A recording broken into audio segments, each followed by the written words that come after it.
Bam! Mr. Tarrou, in this algebra lesson, we are going to be taking a little bit of time talking about evaluating expressions and spending most of our time thinking about interpreting those algebraic expressions. Is there any practical meaning? So basically, we're putting math or algebra into real-world settings. Now, we're not going to be modeling real data and graphing lines and talking about slope and y-intercept and all kinds of fancy things. It's just diving into, just starting to touch how the mathematics that we talk about in math class every day can apply to those real-world settings. And this is not one of those situations, but it's something I'm sure you've seen plenty of times in your math classes. Something like, well, here's an expression, which is basically just some terms, which are a collection of numbers and letters, variables, multiplied or divided together, and those terms are separated by addition and subtraction. So we have two terms here, and we're asked to evaluate this expression when x is equal to -3 and when y is equal to 7. Oh, and the difference between an expression, and actually I'm kind of cheating here a little bit. This isn't actually an expression, but it has an equal sign. This is an equation. That's the only difference between an expression and an equation. An equation is usually it's usually two expressions separated by an equal sign. So we have two expressions that are equal, thus we call it an equation. At any rate, evaluate. That means you're going to take this value of x equals -3 and the y value of 7 and substitute them into this expression and just work out the number. Well, that's going to be 2. We always like to use parentheses when we substitute, so it's going to be times, and we're going to place the value of x here in a moment. So something squared minus 4 times some unknown value of y. But it's not really unknown. The problem has given us the directions. I want to let x equal -3. So I'm taking the value of x out and plugging in what I'm told that it's equal to. And then y, we're going to pull out that value or variable of y and replace it with what we're being told it's equal to, which is 7. Now, of course, this is called a coefficient. Both the 2 and 4 are coefficients. They are numerical values that we can see that are multiplied to these unknown variables.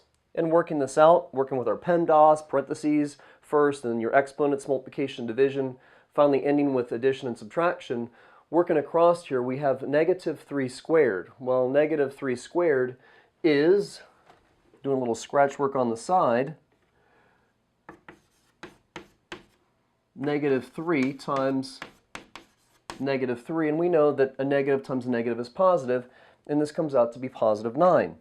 So we have 2 times 9, working out those exponents, minus 4 times 7.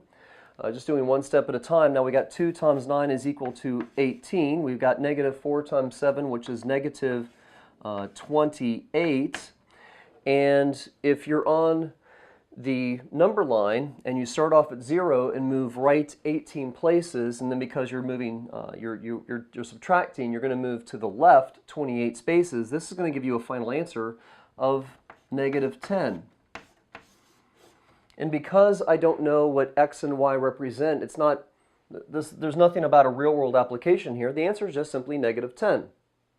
Now, just because my algebra students and even sometimes my pre-calculus and honor students struggle a little bit with function notation, we have not really an expression, but f of x, which is a fancy way of basically its function notation for y. We're going to come up with some kind of output value, our range value, our dependent variable, is equal to, f of x is equal to 3x plus 7 over 7. So we have an independent variable, an input value, variable of x, and we have a dependent, an output value of f of x, or again, sort of our answer, our y. And this function notation is saying use function f and, oh, wait a minute here. It was f of x, and now we see f of 2. It's not function f times 2, it's of 2. This notation is telling you to take out the variable of x and plug in the variable of 2. So f of 2 is, well, see where the x was? We're going to put in a 2. 3, there's an x, we're going to put in a 2, plus 7, over, take the x out, plug in a 2, Always a good idea to use parentheses when you substitute. We have 3 times 2 is 6, plus 7. We have over 2, and 6 plus 7 is equal to 13, and over 2. Now, that doesn't come out to be a nice even number. It's just 13 over 2. You can make that a mixed fraction, but it's just 13 over 2. So we have evaluated an expression, and in a sense, we've sort of evaluated an expression down here. I have a function with this notation telling me, hey, let x be equal to 2. Take out these variables of x and plug in 2, and we get 13 over 2. These don't have any real-life application. It's just a number. But, of course, we're learning math because we want to apply it to real life. And that's what we're going to talk about for the rest of our lesson. We have evaluated and interpreting algebraic expressions. We have A is going to represent the number of adults at a party. The variable C is going to represent the number of children at a party. So see, we're not being given a full-blown story here. I'm letting you know what each variable represents. S, the number of sandwiches purchased. D, the number of drinks for a party. P is going to be the number of bags of potato chips that you buy. T is the number of tables, because if you're going to have a bunch of people at a party, you'd like to have them, give them a place to eat and set things down and maybe even sit. So we have chairs at those tables. We have S. This is a subscript. It's called a subscript. This is S sub C, which is the cost of one sandwich, trying to keep these subscripts related to their real-life applications that we have up here in the previously in the list. We have D sub C, which is the cost per drink, and then we have P sub C, which is the cost of one bag of chips, and then finally we have that T sub S, which is the chairs per table. Now maybe your textbook isn't using subscript notation. Mine is, so I'm including it in my lesson. Now, over here we're going to look at our first 3 expressions, and is there any practical meaning to the idea of taking letter S and multiplying it by S sub C? Well, letter S is the number of sandwiches purchased. So let's say we're not being given numbers to evaluate here. We're just being asked to interpret. But maybe plugging some numbers in and thinking about and giving us some math to work with, maybe kind of jog our memory or clarify a little bit what we're supposed to be doing here. So let's just say that if S is the number of sandwiches purchased, let's just for argument's sake right now say that we have 2 sandwiches. And I would like to write sandwiches out, but I'm going to run out of room. So that's 2 sandwiches. And each one of them, now this time instead of a dot for multiplication, I'm going to use an open parentheses. Let's say that each of these 2 sandwiches, actually I do want to write the word out just because it's good practice, is getting multiplied by how much that S sub C, each one of those costs. Well, regardless of how old we are, I'm sure that we have in some way dealt with money and purchased things, or watched maybe even our parents purchase things at the store. We have 2 sandwiches, each costing $3. Well, that's $6, right? If you go to the register and you say, I'm buying 2 sandwiches, and they go, okay, each of those are $3 a piece, they're going to tell you that you owe them $6. Oh, well, then the practical meaning is the number of sandwiches purchased times how much they cost. The practical meaning is the money that you're spending for all of the sandwiches.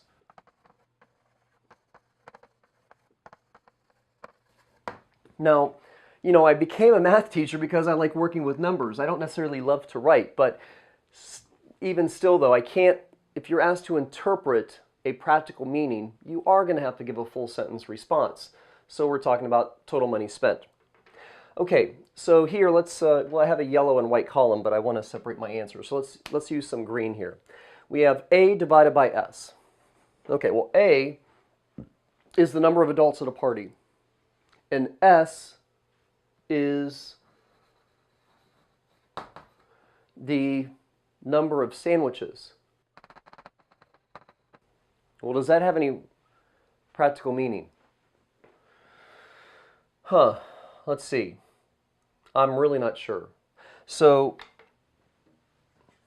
let me bring this back up here so we can have a little bit of scratch paper. Let's say that we have, I don't know, how about 6 adults at our party? And we have 2 sandwiches. Well, if we just divide that out, we have 6 divided by 2 is equal to 3. Yay, I got a number, it's 3. It's 3 what? When you deal with word problems, and especially when you start graphing lines later on in your algebra course, you're going to talk about something called slope, or a rate of change. And you're going to learn that the word per is a division in mathematics. So you're looking at 3 adults. This division sign is the word per sandwich.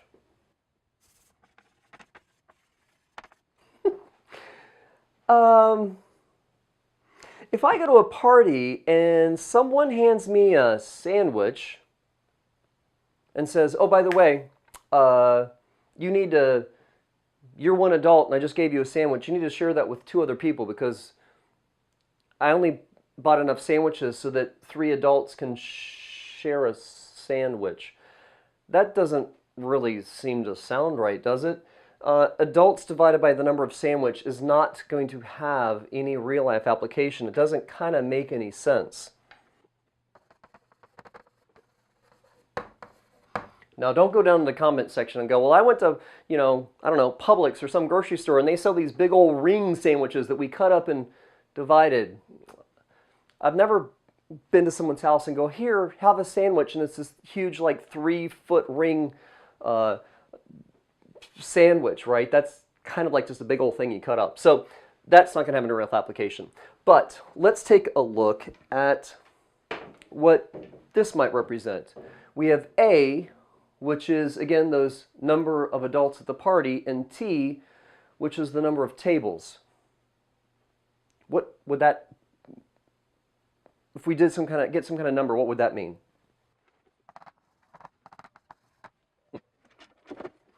Well, let's maybe, keep in the idea that these aren't necessarily the easiest questions, especially for, beginning into algebra.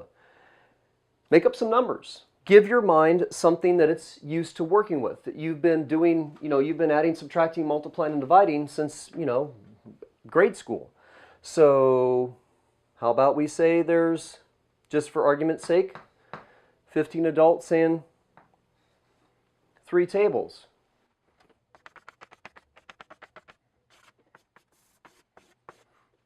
Well, we might get a big old group of people just sort of standing around, but we could take, I don't know, 5 of these people and maybe 5 of these people, and there's 5 people left.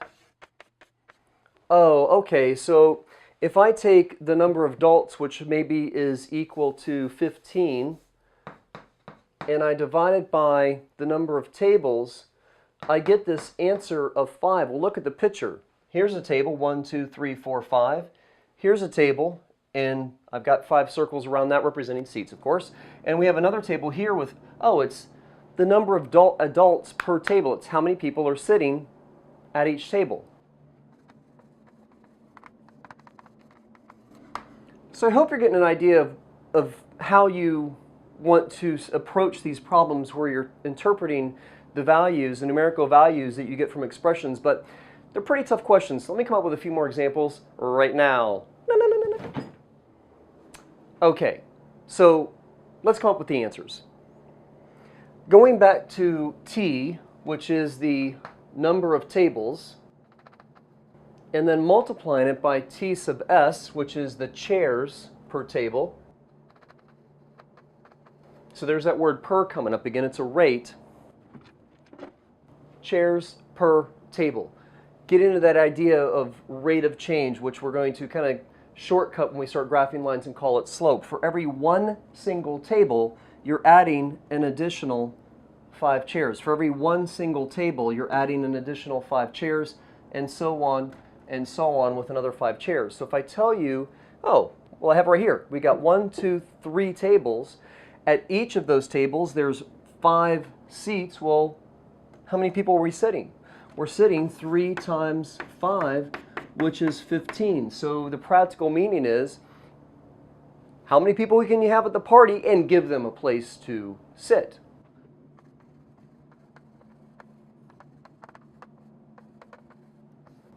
The number of people you can sit at the tables. Maybe you invite more people, but they're going to be standing around.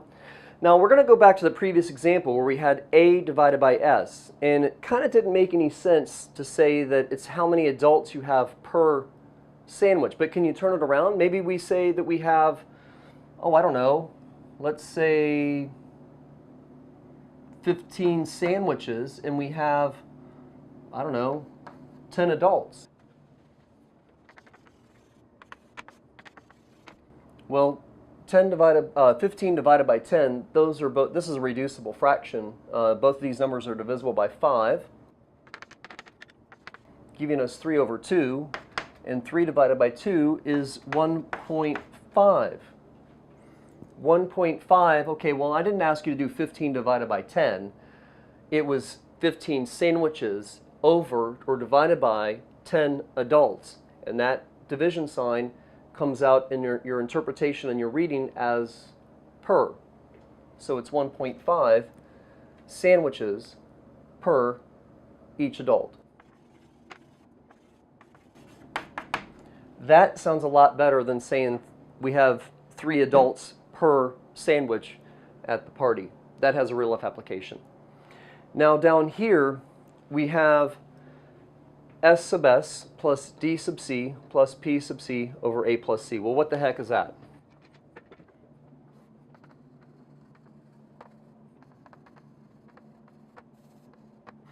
Well, S sub S was, or S, oh, I miscopied that.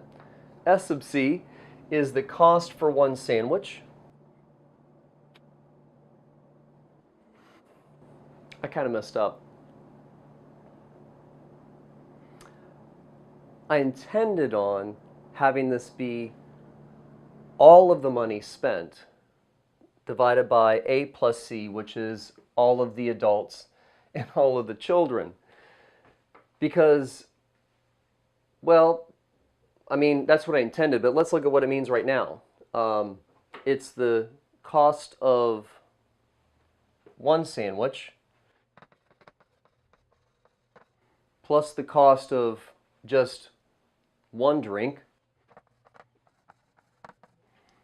plus P sub C, the cost of one bag of chips, divided by all of the people plus all of the children. It's divided by everybody at the party.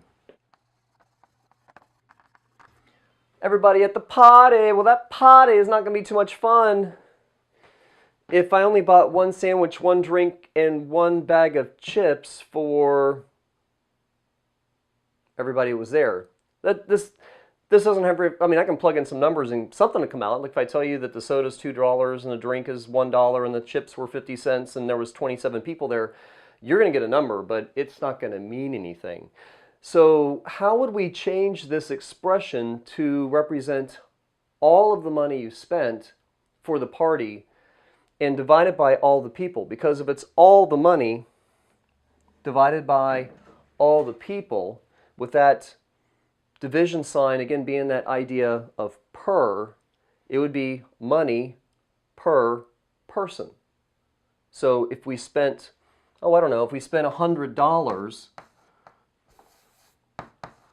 and had 20 people there, we would get, well, the zeros cancel out, and 10 divided by 2 is 5. We could say that we spent $5 per, and then the denominator was the number of people. So we spent $5 per person. And don't differentiate between adults and children. Okay, so we wanted all the money over all the people, so our interpretation, our real-life application was the money spent per division, per one person. Well, this is wrong. if I know how much each sandwich costs, then I need to multiply that by the number of sandwiches purchased. If I know how much each drink costs, then I need to multiply that by the number of drinks that I purchased. And if I, of course, again, with the price per bag of chips, then I need to multiply by the number of bag of chips. So my intent was to talk about the amount of money spent per person. My expression for the total amount of money, so we all make mistakes, is S times S sub C plus D times D sub C plus P times P sub C divided by A plus C. There you go. So if you have all the money spent on soft sandwiches, drinks, and chips, and divide it by all the people at the party, your real-life application with this simple example of, well, let's just pretend like it was $100 spent, it was 20 people, it was $5 per person. It is this expression, how much money you spent per person.